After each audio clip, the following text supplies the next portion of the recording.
The first time I drove a metal mouth into the side of the Mariana Trench, I half expected the whole wall to fold and crush me along with the drone. That is how you think when you work under more water than most people see in a lifetime. The weight stops being a number. It starts to feel like something that knows where you are. My name is Jack Solano. My contract says I resolve technical issues in extreme pressure environments.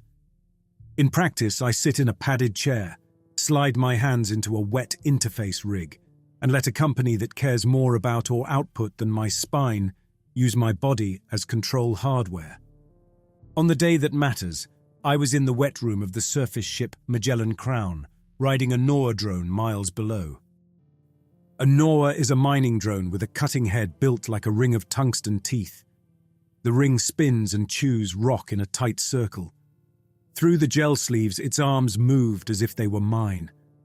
Every vibration in its frame came back as a faint buzz in my forearms. Corporate called it immersive control coupling. I called it the most expensive meat puppet rig on the Pacific. The wet room hummed with fans and relay clicks behind the panels. Routine cut, new claim along the trench wall. Sonar had flagged a high-density anomaly, big, round, buried in rock. Someone topside thought it might be the kind of rare Earth cluster that justifies deep rigs and deeper debt. "It is almost pretty," Gregor murmured at the console beside me. Gregor Patterson, drone systems engineer. 10 years younger than me, hair tied back, fingers still stained from the racks. He already had the deep sea look, one old shore leave tan, the rest of his color washed out by LEDs. On the main screen, the trench wall filled the NOAA's lamps. Dark rock, broken contours. A ghostly overlay traced the anomaly deeper inside, a perfect circle that did not belong. "It is ore." I kept my hands loose in the gel. Ore means money. Money means broken knees. He snorted and leaned over his numbers. Behind us, someone cleared his throat. Sebastian Glover stood in the doorway with a tablet under one arm. Corporate risk. His job was to keep the company out of court while looking faintly concerned about whether we stood upright. His jumpsuit actually fit. His boots shone. He always looked like he was late for a meeting somewhere with less rust. "Production is behind schedule for this segment." He checked his tablet. "If the anomaly is as rich as scans suggest, we should prioritize confirmation. We are already cutting into it." I kept my eyes on the feed. "You can slide an extra waiver under my hand after shift if it makes you feel safer. I am more concerned with equipment damage." He let a small smile show. "Drones cost more than people." They all used that line. None of them ever checked whether we laughed. On the far wall, Dr. Adrian Batt leaned over a secondary feed. Contract biologist.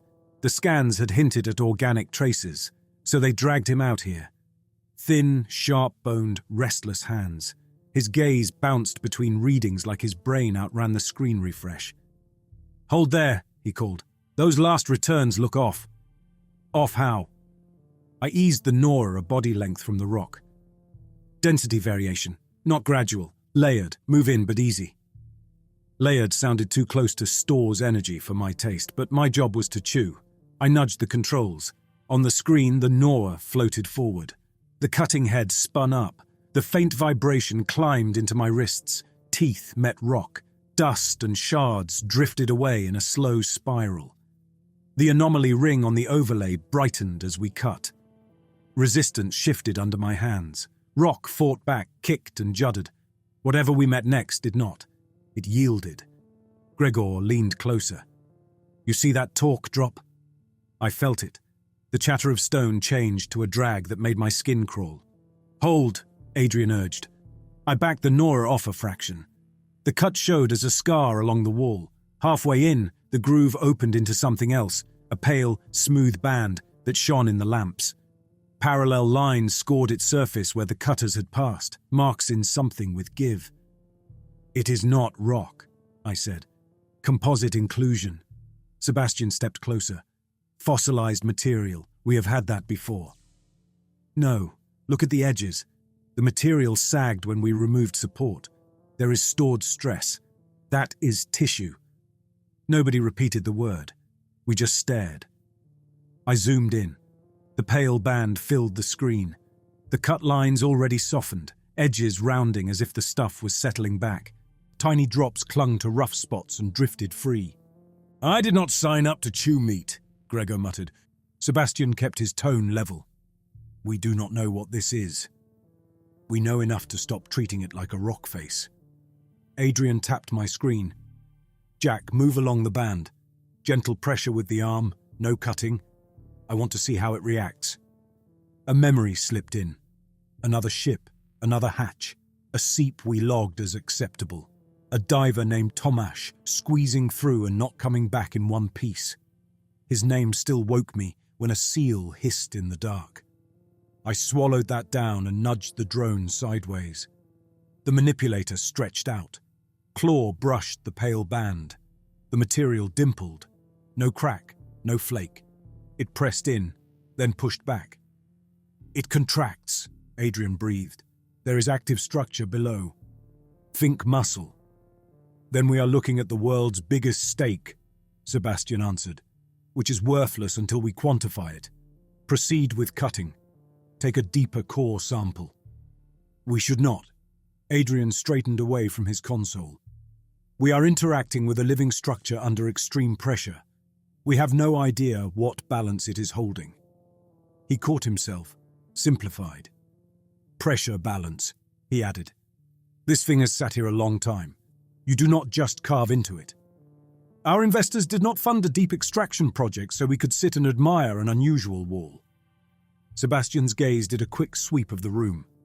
They argued. I kept my focus on the feed. The band in the lamps looked brighter. Auto gain, I told myself. Risk management carries emergency authority. Losing a drone is acceptable. Losing a field because you hesitated is not. On paper, I could refuse an order. In the real world, insubordination sticks to your file longer than blown seals. In the end, Sebastian pulled rank. "Proceed, standard core sample." I pushed the controls. The Nor's teeth met the band again and sank. Feedback in my arms turned into a drag that felt too close to my own skin. Rock protested in high chatter. The pale material pulled, yielded, parted like shaving too close and sensing the blade skimming just above blood. We cut deeper. The groove widened. New layers came into view. Beneath the pale band lay a darker one streaked with faint lines. Beneath that, something that flashed the lamps back in hard points, like plates set into flesh. "We are inside something," Adrian whispered. "Look at that layering." "Biology," I muttered. "Architecture does not bleed." We hit another layer. The drone's frame shuddered. It felt like someone knocking on my ribs from inside. On the screen, the world moved. Up to that instant, the wall had been an ancient, indifferent mass. We cut. It stayed still. Now the area around the groove shifted. The pale band dimpled. The darker layer bulged. A wave ran from one edge of the frame to the other, coordinated, like something flexing. Backing out, I hauled the drone away. The Nora drifted clear. The wave snapped inward. The bands clenched. The cut tightened like a throat. The view tilted. The frame groaned. Numbers on Gregor's panel spiked red. "Stress off scale." The feedback through the rig clamped down from wrist to elbow. Pins and needles flooded my fingers. I held on. On screen, the Nora came apart. The rock stayed still. The layers moved. The cutting head twisted. Arms bent into arcs no engineer had designed. The camera jolted, shifted, then filled with static. Errors flooded my interface, then blinked out as the feed died. The pressure on my arms vanished. I sat there, breathing hard into my mask, fingers flexing in gel, staring at black. No one spoke until Adrian finally managed words. That was not just alive. He worked his jaw as if chewing on what he'd seen. That was organ-scale response, hearts, diaphragms, systems that moved to keep something else alive. We just stuck a drill into a living organ. Gregor wiped his palms on his thighs. We lost one drone. Sebastian straightened, already moving past the shock. We have others, and data we did not have an hour ago. We woke something up. I turned my chair. We do not know that. His eyes flicked over me. We know the anomaly is a complex bioorganic structure, rich in rare proteins and metals, and that it reacts to interference. It is sensitive. It has potential beyond ore, biotech, medicine. By this time next year, there will be a subsidiary named after whatever we call it. Call it a coffin, I muttered. It already took one body. He let that go. Within an hour, an incident report draft appeared on my console. Equipment malfunction. Unexpected stress fracturing. Recommendation: proceed with caution, adjust cutting angles, collect samples through peripheral fissures. I was senior operator. My signature carried weight. If I flagged it as more than malfunction, operations might pause, maybe stop. Years earlier, another report had sat under my hand. Faulty hatch, salvage chamber, acceptable seep. Tom Ash's name had been on the dive log. After that, on a memorial. I thought of him. I thought of my son up north in a small apartment paid with deposits under my name. I thought about blacklists and the distance between outrage and rent. Then I signed. The wall down there wasn't the first thing I breached.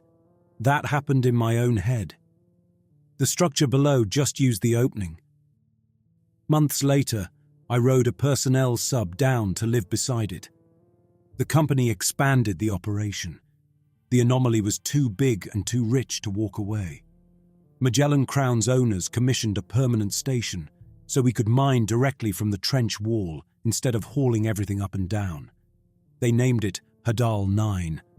Hadal for the deepest ocean, 9 to sound tested, as if 8 others existed somewhere. In truth, it was the first of its exact layout. Cylindrical modules armored and bolted together, tethered to the trench wall on thick cables.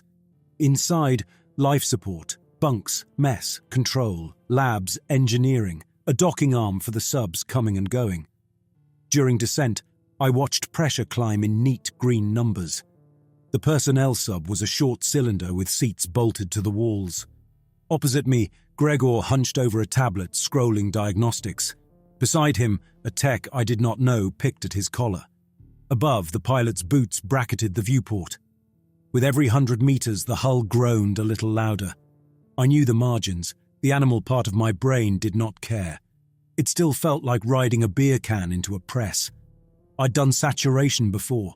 Pressurized pods for divers, soaked in gas mixes so they could step out at depth.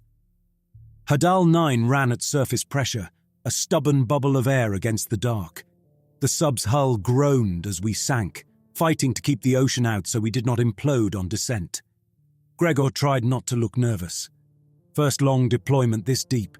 He had lived on platforms where the ocean was still mostly an idea. "You think they fixed whatever crushed your first Nora?" he asked. "They did not fix it." I watched a gauge tick up. "You do not patch a mountain heart. They changed approach, different angles, smaller bites, side samples." "That help you sleep?"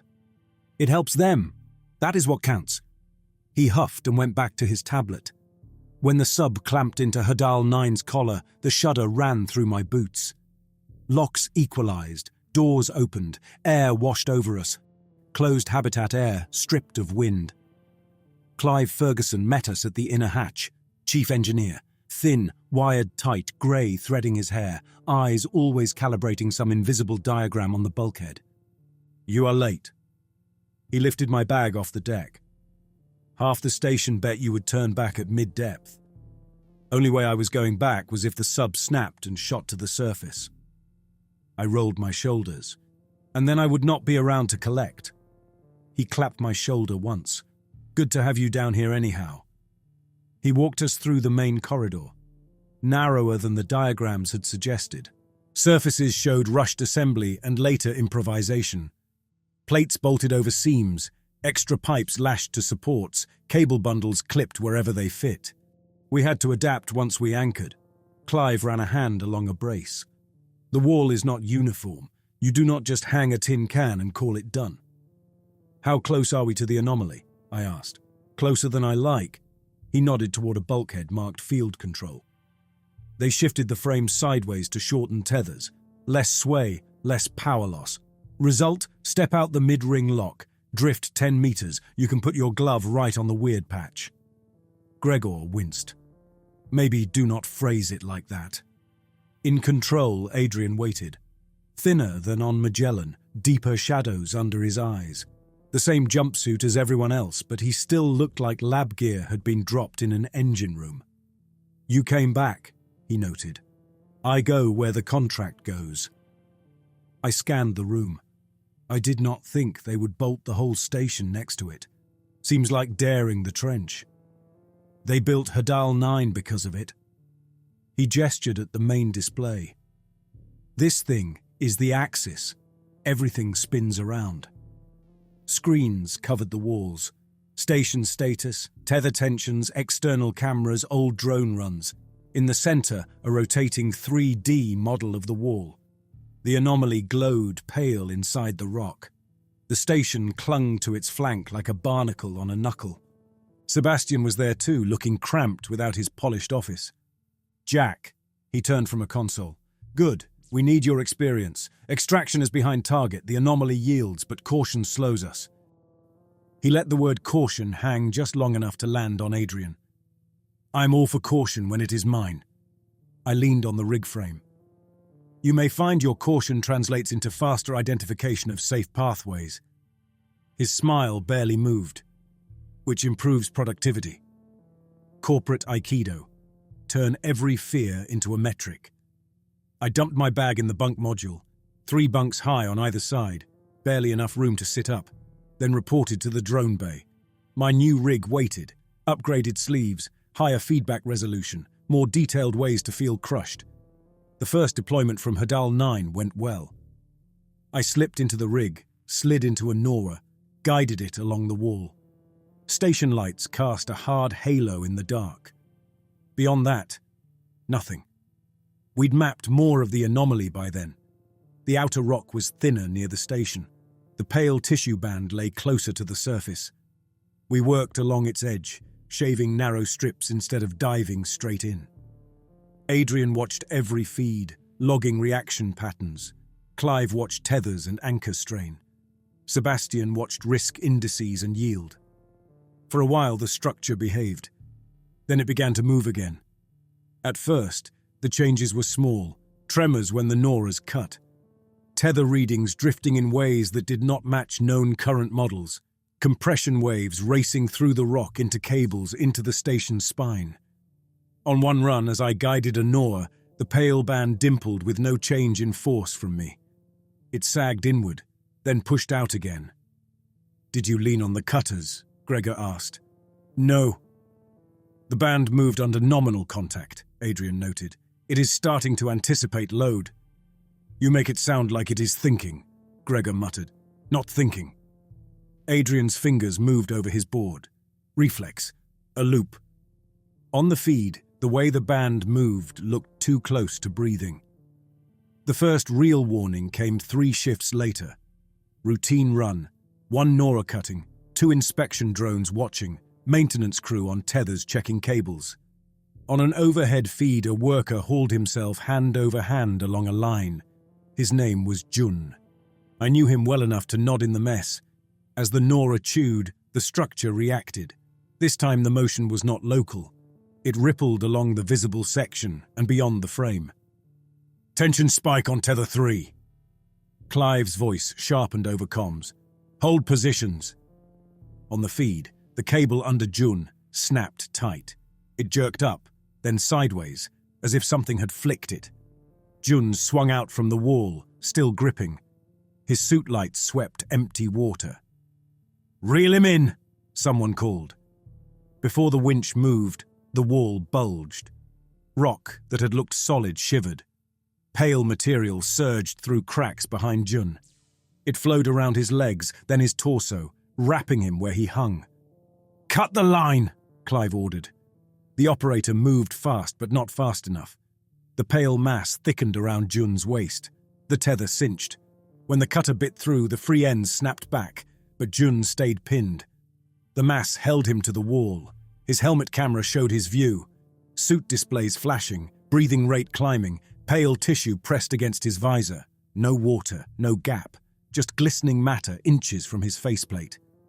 "Tension on 3 stabilizing," someone reported. "Anchor point intact." "How is Jun?" I asked. "Heart rate off chart, suit integrity nominal, for now." "The structure is using him as bracing," Adrian said tightly. "Wrapping him and the cable. He is just convenient matter." "Then cut him out," Clive snapped. An inspection drone drifted closer. Tendrils slid out to meet it, coiling around its frame. They tightened. The drone's lights went dark. "Tool contact triggers squeeze," Adrian muttered. "Every touch, it clenches." Options went up on the board. The structure moved faster. The mass around Jun darkened in blotches. His outline blurred as more tissue flowed over him, smoothing him into a lump fused to the wall. His vitals flatlined minutes later. Suit structure failed under the crushing force of the wrap, and his telemetry vanished as tissue clogged every port. He never screamed over comms. Whether that was discipline, shock, or nothing left to scream with, I still do not know. The official report called it a work accident, aberrant rock movement during inspection, unavoidable. In the mess over cold food and tired eyes, we used different words. The wall grew around him and didn't give him back. We should have stopped everything. Instead, we updated procedures, widened standoff distances, slowed cuts, tweaked guidelines, folded it into routine. That is how people stay in systems too big to move. They file the sharp edges until what was intolerable fits inside normal. The structure had other plans. It changed direction. The first intrusion came through a flaw in the hull no one knew existed. Hadal 9 had been assembled topside and lowered in pieces. Yard welds met field fixes. Clive's crew did what they could. Perfection does not happen at this depth. One morning, the corridor outside the mid-ring airlock felt slightly narrower. I walked it half awake on my way to the mess. Same hum in the conduits, same scuffed deck. A shoulder brushed mine. 2 hours later, a maintenance team noticed a panel seam near the lock had crept inward half a finger's width. Later that shift, someone spotted the seam bulging, plugged by a bead of pale, fibrous matter that had squeezed through the gap like pressurized grout. They pulled the panel under engineering lockdown. The outer plating had bowed inward. Between it and the inner shell, pale tissue had pushed through a hairline crack. It filled the gap like gristle in a joint. Clive's voice stayed calm on the intercom while he ran sealing drills. The crew slapped compound over the seep and braced the area from inside. The disturbing part wasn't that it had reached us. It was how. It hadn't spread like mold. It had thickened around supports, wrapped along load paths, reinforced corners. It behaved like material that understood stress. Adrian took a sample to the lab. Shielded manipulators, full suit, double seals. Inside a clear container, a coil of pale tissue shifted when pressure on the walls changed. "Think of it as an organ that builds more organ," he explained in a briefing. "It seeks out stress and moving forces. Joints, beams, vessels. It thickens there, it distributes load. It is not intelligent, but it follows rules. Those rules center on pressure." "So a living pressure machine," I said. "Something designed to exist only under enormous weight." He nodded. "Maybe something that needs it." He was excited despite everything. Everyone down here had a reason. For some, hazard pay. For others, their name on a paper. For me, deposits hitting my son's account while I tried not to repeat old mistakes. The first infection came after the lab work ramped up. A medic handled a container when a seal slipped. Fluid splashed his glove. He cursed, rinsed, logged it. He had the bored competence of someone who'd been in the field long enough to stop dramatizing hazards. 2 shifts later, he collapsed in the mess. 1 second he hunched over his tray. The next, his fork clattered and he folded. We dragged him onto a bench. My hand landed on his shoulder. His skin burned under my palm. Raised lines ran under it, following veins along his wrist and forearm. They tightened while I watched, cords drawn just below the surface. He groaned. When he tried to flex his fingers, the tendons in his hand jerked, but the fingers barely twitched, as if his joints were packed with cement. In the infirmary, they scanned him and dumped every safe drug protocol allowed by the system into his veins. The pattern kept advancing, up his arm, across his shoulder, toward his chest. The skin over it bruised in strange colors. Behind glass, Adrian and the medic's assistant looked like people watching a tide they did not have a name for. When the material finds a new pressure environment, Adrian told me later, it seeks moving fluid and variable force. Joints, vessels. It hardens along those lines. It turns you into bracing. Bracing for what?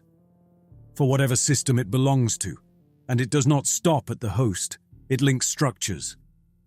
I thought of June in the wall. The hull intrusion wrapping supports, this man's arms stiffening from inside. Outside the infirmary, I washed my hands. Water ran over my wrists, over the pale mark where my glove seal usually pressed. It ached. Pressure bruising, I told myself, long hours in the rig. I told no one. Days blurred into shifts, work, sleep, alarms. We got used to hull groans and occasional sharp creaks when something shifted outside. Tremors became background, like cars on a distant road. Then one came that wouldn't stay background. It hit during a combined run. 2 Noras under my control feed side by side. Adrian had mapped a new stretch of band and wanted parallel cuts. Clive watched anchor loads. Sebastian tracked the cost of every shake. On the feeds, the pale band stretched like tendon. The Noras took thin slices. Tissue strips fluttered away, then dissolved.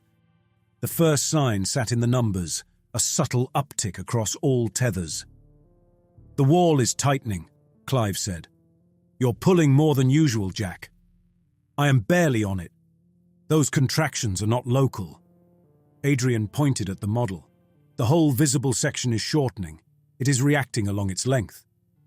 On sonar, the sphere of the anomaly shifted, enough to crack the smooth rock signature around it into stressed bands. Then the station lurched, hands shot for railings. My chair squealed on its mount. Screens tilted as the room leaned. "Anchor 4 slipped." Clive's voice cut through the noise. "We lost a footing. Hold all external ops." I yanked both Noras away from the wall. One staggered, frame shaking. The other jolted as if struck. The tremor built, no sharp jolt, just a slow, heavy roll like being picked up by a long wave. In bunks, people fell out. In the mess, trays slid. In engineering, tools crashed. Outside, a drone feed showed rock slumping, cracks opening, pale tissue bulging into gaps. "Hull stress rising on lower ring," someone reported. "Microfracture alarms." "Compensate with top ballast." Clive fired orders.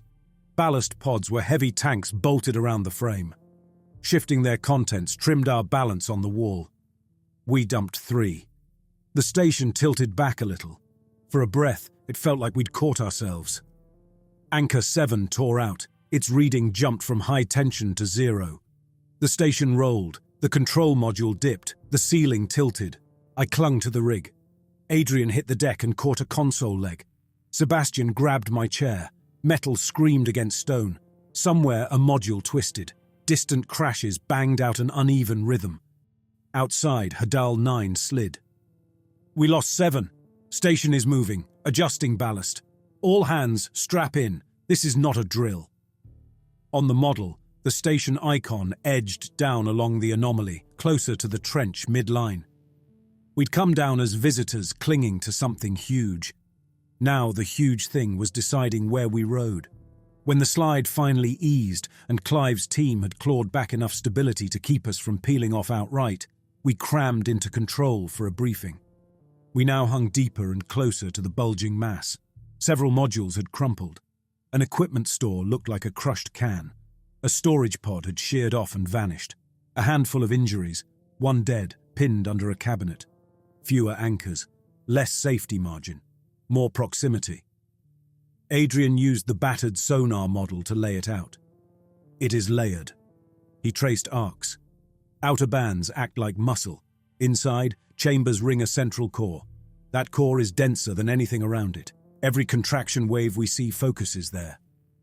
You are describing an organ, Sebastian said. A containment organ. Adrian's jaw moved like he was forcing the words out. Imagine building a heart the size of a mountain, not to pump blood but to maintain pressure around something in the center. The anomaly is not the organism, it is the housing. A housing for what? Gregor asked quietly. An embryo. Adrian didn't look up. A developing form. It has been held under this pressure a very long time. That weight keeps it dormant. Our cuts have thinned some of the outer layers. The system is trying to compensate. The slides, the wall shifts, the intrusions, the infections, they all look like attempts to preserve pressure on the core. And if it can't? I asked.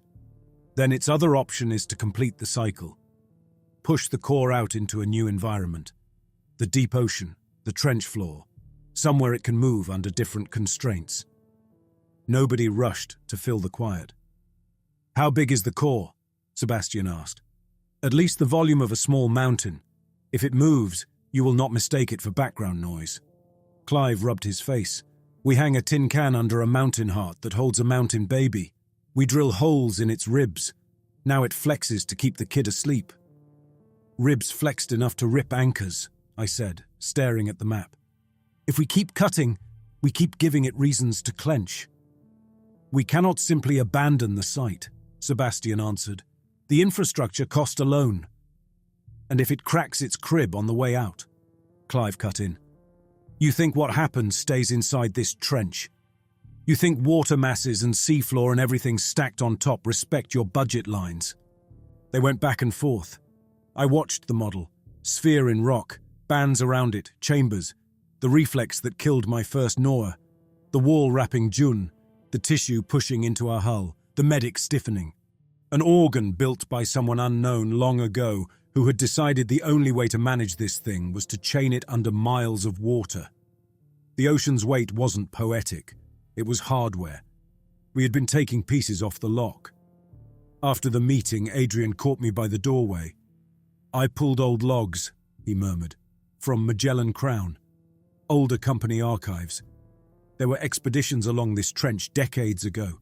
Unexplained pressure waves, equipment failures, a station abandoned after geological incidents. Same redactions. Someone knew something was here. They kept drilling anyway. Corporate chasing profit over ghosts. I gave a short shrug. Nothing new. That is not what scares me. He tugged his sleeves down. We are not choosing fresh. We are moving inside choices made above us and before us. We are working in someone else's structure. Welcome to every job I have had. I rubbed my wrist without thinking. He noticed. His eyes dropped to the skin where the glove seal sat. You should let medical look at that. Later. I held on to later until it stopped being a real option. The plan we ended up with did not feel heroic. It felt like work done at the edge of a cliff with bad tools. It started with Adrian realizing that while we couldn't rebuild the containment organ, we might fake some of the weight it had lost. The prison wanted pressure on the core. Our cuts had reduced that in places. The system responded by contracting harder, destabilizing wall and station. If we add mass back in the right spots, Adrian argued in engineering, we might trick it into easing off. It does not know intent, it knows load. Restore that locally and the contractions slow. We do not have spare mountains, Clive pointed out, standing amid tanks and valves. We have ballast, Adrian answered, and ore, and gravity. Clive sketched on a pad. We cut loose ballast pods and ore containers and dropped them into zones above and around the exposed bands. Enough mass, dropped fast, triggers controlled slides, rock and rubble pile over parts of the structure. Extra cover. More weight means the outer bands do not have to clench as hard, Adrian added. Not fixed, but slowed. How long is slowed? I asked. He spread his hands. Years, decades. Long enough for someone else to deal with it. Long enough for us to be gone. Sebastian had slipped in midway. He folded his arms. You are proposing to destabilize parts of the trench wall using our own infrastructure, near a station already hanging from fewer anchors than designed, next to a containment system we barely understand. That is the short version. Clive did not flinch. And you consider this safer than evacuation? Evacuation is not clean, I cut in. We do not have subcapacity to lift everyone at once, multiple trips, time between. In that time, the contractions ramp, anchors fail, station drops beyond rescue depth with half the crew still inside. And if we cut tethers to save Magellan Crown? Then we drown quiet, Clive replied. You clean your liability. The thing gets a chance to move. That is not much of a win. We circled it for hours. Do nothing, and the birth cycle sped up. Evacuate, and we may be saved a handful while walking away from the only lever in reach. Intervene, and we killed people now to buy time nobody would see. It sounded like a question for panels in safe rooms. Down here, with walls creaking and infection crawling under skin, it felt like picking the least useless wrench out of a bent box. Commitment landed one by one. I am not dying as background in some nightmare's origin story. Clive dropped a wrench into its slot. If there is a way to jam rock in its throat, I am in. Adrian spoke more quietly. I pushed to study it. I pushed to stay close. I will not be the one who runs when it starts to move. They looked at me. They did not have to say it. You were at the controls when we took the first bite. You signed the first lie. You helped put us here. I did not feel noble, just cornered. All right, I said. Show me where we drop. We built the plan in strips. Adrian mapped regions around the anomaly where extra mass would most effectively press on the core, using contraction data and rock models. His map lit arcs above and around the sphere where a slide would blanket the bands. Clive chose which ballast pods and ore bins could go. Pods around the frame held dense material we used to trim attitude. Ore bins clung to rails waiting for haul-up. Cutting them changed the station's balance, so he traded mass against survival. Some pods sat in sections we could not reach from control. Mechanisms jammed by shifting loads and tissue growth. Those were mine. Drones could free some. Others needed a person at a physical lever. We will lose modules, Clive warned. Once we dump certain pods, their sections go. Impact and slumping will tear them off. Anyone inside is gone. We listed them. A lower storage module. A lab node where Adrian had first watched tissue squirm in a jar. A bunk segment. Worst was the mid-ring module that doubled as shelter and ballast control. Its equipment could not be bypassed in time. To drop its weight, we would have to blow its mounts and send it and whoever sheltered there down the wall. Then keep it empty when we start, someone objected. Under normal conditions, yes, Clive said. Under this, that module is the least damaged space on that ring. When things shake, that is where people will run. We could not stop them without explaining why. We were not ready to say, on record, this room is ballast. So we did the small, ugly thing and kept that part quiet. Sebastian never gave it a formal green light. That would have required a kind of clarity his job didn't reward. Instead, he looked at the bent walls and tired faces and did not use the codes that could have stopped us. If you do this, he told me outside the mess, your name will sit at the top of every report. The company will need someone to point at. I cannot shield you. I am used to being the name. I leaned on the bulkhead. I have been walking like a fall guy for years. He studied my face, maybe hoping I would back away. I did not. He nodded once and left. We did not make speeches. We walked modules instead. Clive and I checked clamps, tested releases, patched control runs so that one panel could reach as many pods as possible. We pre-positioned drones and half lied about why. Outside, the prison flexed. Each contraction opened new cracks filled with tissue that hardened like bone. Some reached the hull, wrapping brackets and anchor plates. We cut it away when we had the time. It regrew. Inside, my arm worsened. The soreness at my wrist became ridges under the skin, tracing my veins into my palm. When the structure outside tightened, cords in my forearm tightened too, pulling my fingers into a curl. I hid it under sleeves and forced my hand open. There was no cure. There wasn't even a protocol. I could keep working or lie in infirmary and watch my range of motion shrink. I chose to work. When the time came, there was no grand countdown. Clive checked Adrian's model, the tether readings, the external feeds. He glanced at me. Phase 1. We dropped the first pods from engineering. Commands travelled along cables, charges blew clamps, massive cylinders slid down rails and fell into dark, aimed at the wall. Sonar showed them dropping, accelerating, then hitting.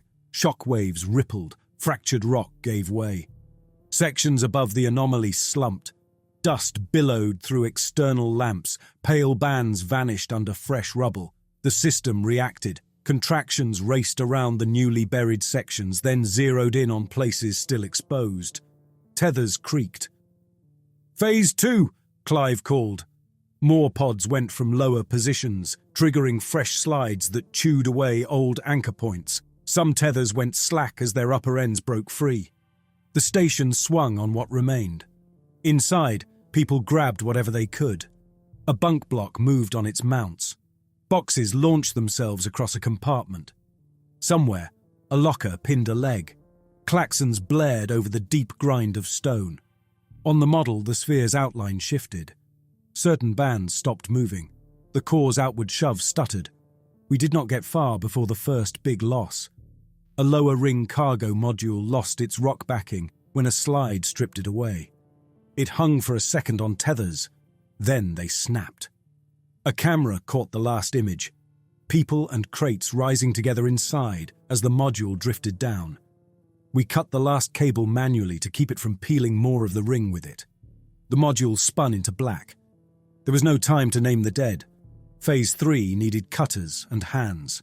Several pods refused remote release, jammed by warped mounts and tissue. To free them, someone had to go outside, clear the growth, and trip manual levers. I suited up. Outside the mid-ring lock, the wall loomed so close it felt like another hull. Pale bands bulged between cracks, threaded with cables. The station shook with each contraction, tilting the world in slow swings. I moved along the hull, magnetic boots catching with each step. 2 others followed. Sam, a junior engineer, and a tech who'd fixed my chair days before. We reached the first jammed pod. Tissue had grown over half its mount. I locked my boots, lit my cutter, and went to work. Through the manipulators, the stuff felt like a mix of tendon and wax. It stretched in strings, then hardened along the cut edge as if learning. Each severed strand let the pod shift a fraction along its rail. Inside my suit, my infected arm clenched in sync. Cords under the skin went tight. My grip fumbled. I made my hand obey. Clamp clear, Sam breathed. Pod 17 ready. Mark? Clive's voice came through my helmet. Release. Sam hauled the lever. The clamp dropped. The cylinder slid, then disappeared below. The wall convulsed where it hit. We moved on. Every pod took more cutting, more time. The prison reacted faster now. Tendrils erupted from fresh cracks, reaching for us. One wrapped my suit's leg and tightened. I wrenched free. The impact rang through the suit. For a heartbeat, tissue in my arm spasmed in the same pattern, cords pulling tight. We reached the mid-ring module that doubled as shelter and ballast control. People had already packed inside. Despite Clive's warnings, it was the least damaged space left. When walls move, you run towards the one that looks still. Faces stared through the viewport. Some pressed close, some turned away. They looked like people who thought they'd chosen safety. At the rear of the module, behind them, the panel for the last cluster of pods glowed. From the hull I could see what they could not. The rock under their module had fractured. The whole block hung half out from the ring, propped on structural beams and the weight of the pods. Drop those pods, and the load would shift. The module would tear away and fall with them. Clive stood near the controls inside, helmet on, tether clipped, one hand on a lever. He saw me through the glass, touched his helmet, then pointed down at the wall. "Do it." "We can do a partial," Sam urged. "Drop some pods, keep enough mass to hold frame." "Partial load will not be enough," Adrian cut in from control. "We need full weight on that vector. Anything less is gesture." The wall just below the module bulged under a passing contraction wave. Pale tissue struck the bottom of the structure. Supports groaned. "If we wait longer, the wall makes the choice," Clive observed. "Jack, those pods are leverage. Without them, we throw gravel." My breath rumbled loud in my ears. Years ago, I had signed off on Tomash's hatch and bought nothing with his death. This was the same shape, stripped of excuses. Many later, pointless losses, or fewer now that mattered. "I can try to reroute." "There is no time." Clive's gaze held mine. "Drop us. I am asking you because you can, and because you still care what happens topside, no matter how much you pretend you do not." He should not have brought up my son. It pushed the choice from numbers into a single face. My arm throbbed. Cords under the skin pulled from wrist to elbow. I flexed through it. There was an external emergency release near the base of the module, a lever meant for fire or flood. I closed the manipulator around it. Inside, Clive's lips moved in a short message I could not hear. I pulled. Clamps let go with a heavy jolt. Pods under the module slid. The whole block dropped just enough for beams to shear. For a second it clung by twisted metal. Then the last supports tore. The module fell. Cables snapped. The ring shook. Module and ballast dropped together, the viewport shrinking with every meter. They hit somewhere below. Sonar registered a heavy impact. Rock avalanched. A broad section of wall slumped, burying an exposed band under fresh rubble. Contractions along that region dropped. On the model, the core's outward movement stumbled again. I clung to the hull, boots locked, harness cutting into my shoulders, eyes on the readings. I did not stare after the falling block. I already knew what I had done. We lost more structure as the plan played out. A lab compartment tore away. A storage node cracked off and spun into the trench. Hadal 9 shrank with every shudder. The prison quieted. Contraction waves slowed and flattened. Pale bands we could still see sagged more than they clenched. The core still moved. It still pushed against the inner chambers, but not toward any sharp peak. The new rock blanket had changed the pattern. We had not stopped the birth. We had loaded the crib. The station could not survive that kindness. Life support limped. Filtration systems complained. Air recyclers whined. The remaining anchors ticked like metal teeth cooling. Magellan Crown had not escaped clean either. Pressure waves had marched up the column, battering its hull and shoving it off station. Captain O'Malley struggled to hold position. "We can send one sub now," he told us over a joint channel. "Maybe one later if things calm. Not more. Currents are bad. I will not throw the whole ship away on extra trips." We triaged, not in a formal vote, in corners, on private channels. Who could move? Who knew what we needed? Who mattered to the company? Sebastian put himself on the first list. He was the interface between disaster and boardroom. Without him, our story would be written by people who had never felt a hull groan. Adrian hovered in the middle. He held the most understanding of the organ and the least trust from the legal side. The medic in infirmary could no longer move. Others were already gone. My own name drifted until Sebastian reached for it. "We need an operator who was there from the beginning," he argued. "Someone who can walk people through each decision. If Jack dies, we lose that chain." He was not wrong. He also preferred not to be the only one holding that much blame. We packed the Chosen into the last intact mid-ring module with a docking arm. The sub locked on, hatches cycled, air hissed. The infected medic stayed behind. He couldn't stand. The lines under his skin had reached his chest and neck. turning him into a rigid mannequin propped in a bed. He watched us through glass. No one found words that weren't apology or lie.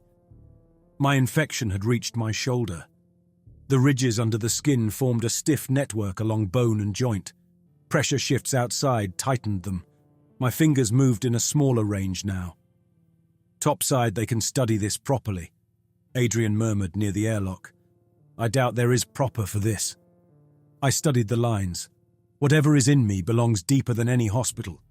"You are a sensor now," he answered. "A remote extension. When it contracts, you feel it. With time and instruments, we may learn more from you than from any drone." "Always wanted to be infrastructure." I tried for humor and missed. We got clearance. The pilot checked seals, the sub dropped. As we rose, the weight eased.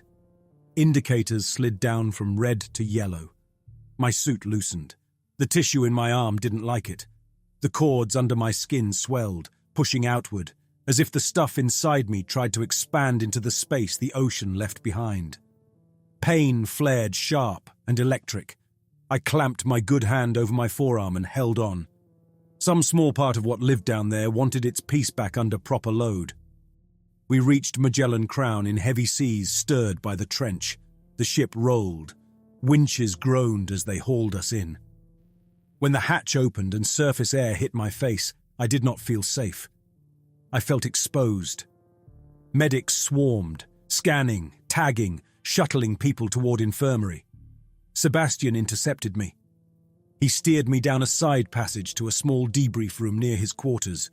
No windows, one table, two chairs, a recorder in the ceiling. He slid a tablet across the surface. "Preliminary report," he said.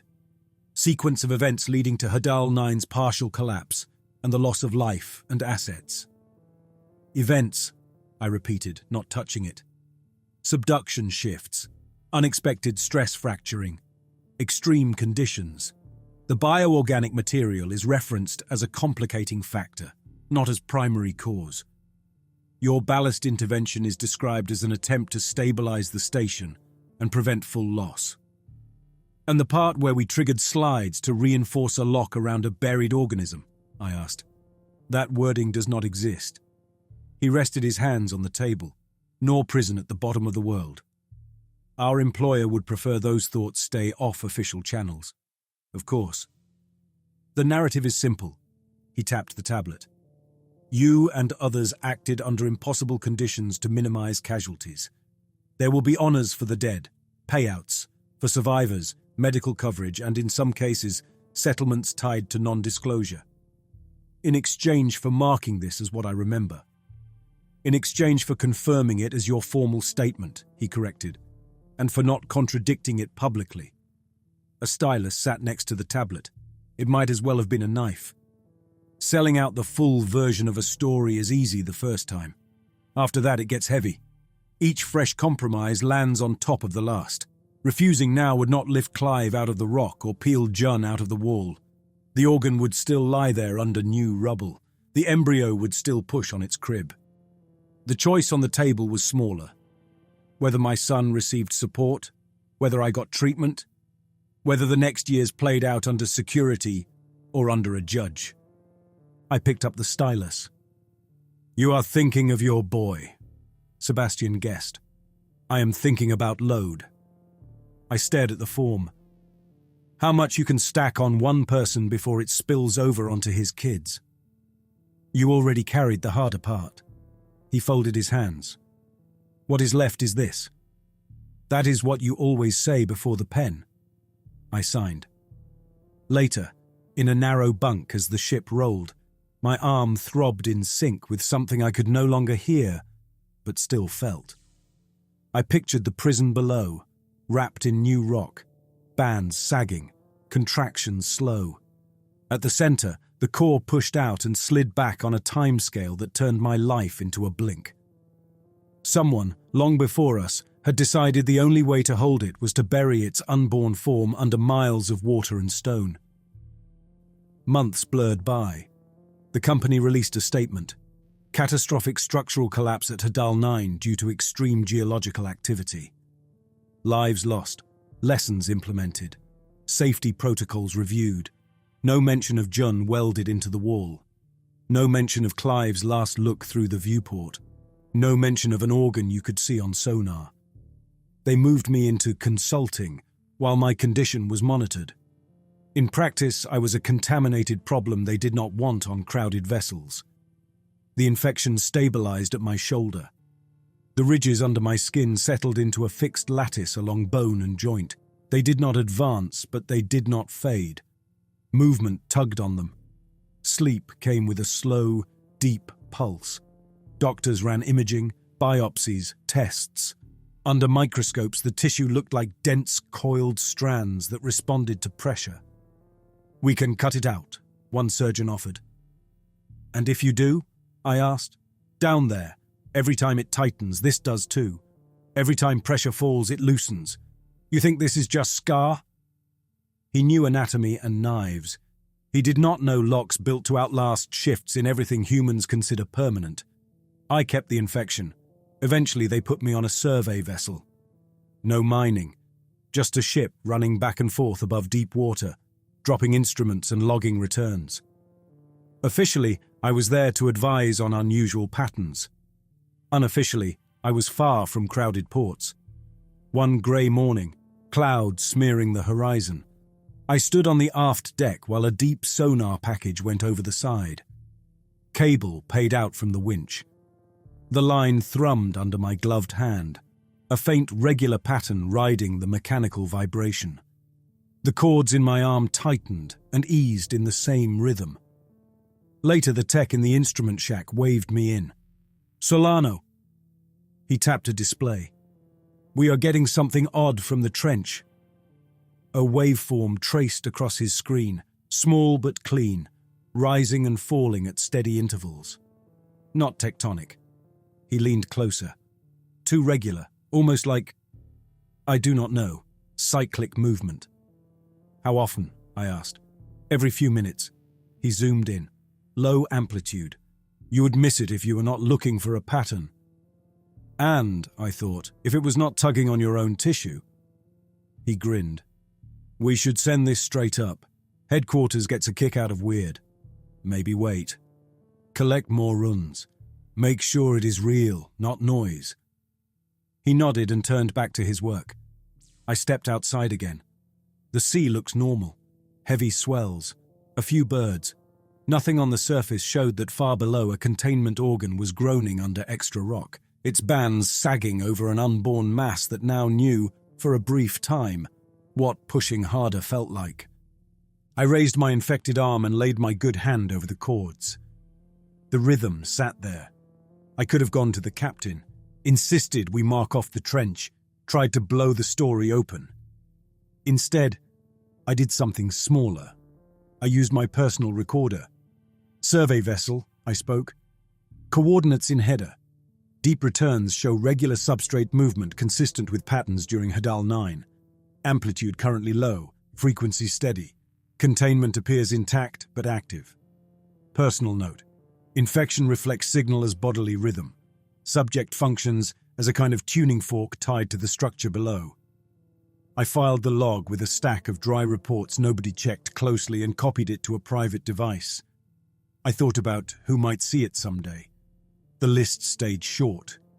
Wind cut across the deck. The cable disappeared into dark water.